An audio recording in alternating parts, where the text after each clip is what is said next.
Now, you were at the Turning Point. I was there with you on stage, and every person talked about Epstein there. Yes. And I wanted to ask you about this because at the time, it seemed like when I asked every person in the audience, do you think the Department of Justice is lying? And almost every hand went up when they said there's nothing to see here.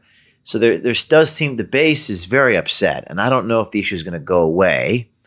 And the way the president's been talking, what is your reaction to the current state of affairs with Epstein and the administration? Well, I can tell you definitively only because, first of all, I was physically there in those days. I was working for Trump. I was living in New York.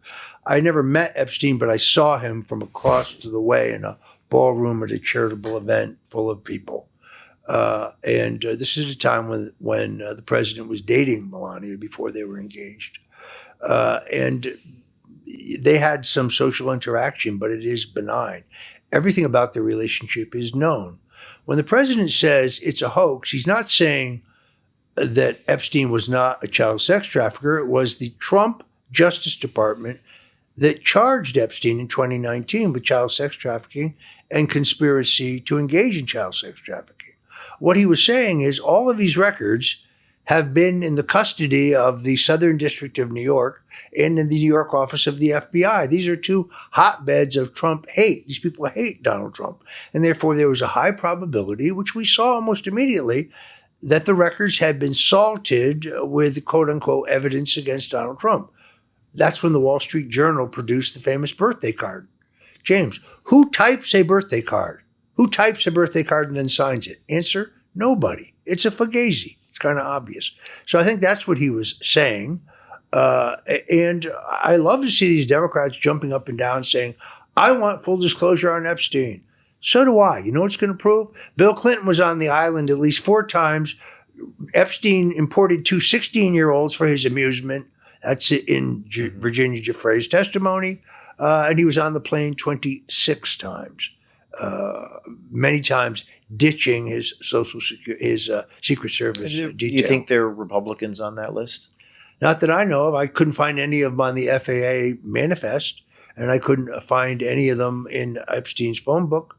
Donald Trump's in the phone book, but he's not among those whose names are How certain. about compromising material used as blackmail? Do you think that exists? See, here's what I think happened. I think and I think we know this. There's no question that when they raided Epstein's home in New York, and they raided the island, and they raided his ranch in New Mexico, and they raided his apartment in Paris, we can see them taking out DVDs and hard drives. Those are in the custody of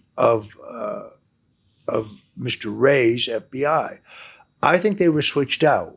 So when Kash Patel, who I know very well and who I have a very, very high regard for in terms of his integrity and his knowledge, when he says we don't have any video evidence of Epstein or anyone identifiable abusing children, he's telling the truth because that material was destroyed and it was replaced, I think, with just commercial, illegal Chinese child pornography. Was the evidence that was destroyed, did that implicate third parties? That'd be my guess. Sure. Yeah. I think Jeffrey Epstein.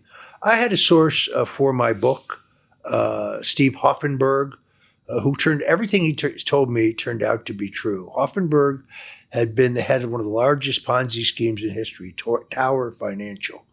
The number 2 man in that operation was Jeffrey Epstein. So he trained Epstein. He went to prison. When he came out, he contacted me and he said, Epstein is running a child sex trafficking ring and he's going to be arrested for it. Now, I knew that he had already been charged in Florida, but the police chief here in Palm Beach did a 6 months undercover investigation and handed the state's attorney a case that involved the trafficking of 33 underage girls. Also handed him a case for statutory rape of 21 underage girls. So police chief Michael Ryder, who's an honest man, was shocked when the state's attorney came back with 1 charge of solicitation. James, that's like walking into a bar and trying to pick up a hooker. It's ridiculous. So at that point, Ryder, the police chief, goes to Alexander Acosta, the U.S. attorney in Miami, who has responsibility for Palm Beach. He conducts his own investigation, and then he rubber stamps the state charge, and he seals the entire case. Now, a lawyer I know was involved when Acosta was appointed Secretary of Labor under Trump's first term. First of all, no one ever told Donald Trump that Alex Acosta was the prosecutor who gave Epstein a pass. I have no idea why Reince Priebus didn't tell him that. What year did Acosta do That would have been 2017. during the first term. During the first term. So why no one told the president that, I don't know. But they said this guy's a Hispanic. Given the possibilities of the Republican Party to expand in the Hispanic community, he'd be a great cabinet. No one ever tells him, oh, by the way, this is the prosecutor who gave Epstein a pass. I'm sure the president was unhappy when he learned that. And then during the confirmation preparation sessions, a friend of mine who's a lawyer, whose name you would recognize, a guy who's in the Federalist Society, they're doing a motorboard, they're practicing confirmation, and they say, so Alex, what are you going to say when they ask you why you handled the Epstein case the way you did, why you gave him a pass? And Acosta said, it's very simple, I'm going to tell the truth. The CIA came to me and said he was an asset, and I was to seal the case. There it is. And I think that's what happened.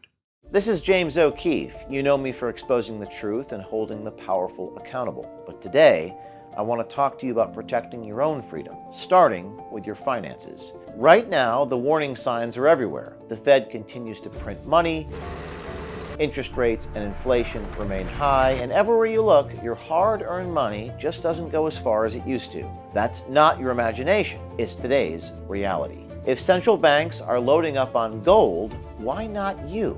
That's why I've now partnered with American Independence Gold.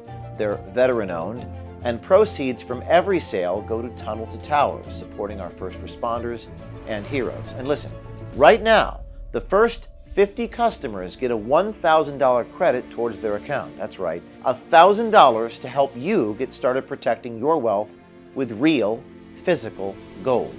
Don't wait for the next crisis. Go to O'KeefeMediaGold.com, that's OKEEFE MediaGold.com, or 833-324-GOLD. Again, that's O'KeefeMediaGold.com or 833-324-GOLD. Take action, get the facts, and protect your future.